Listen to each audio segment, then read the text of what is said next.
The mind is very powerful and molds life. Mind causes experiences and defines life. Mind is plastic and drives man's actions.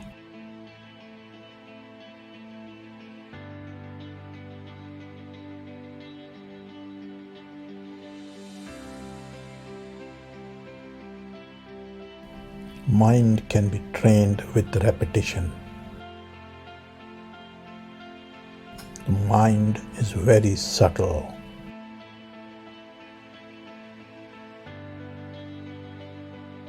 Habits, samskara, shape the mind. In such a state, a yogi's mind is free from pain and pleasure.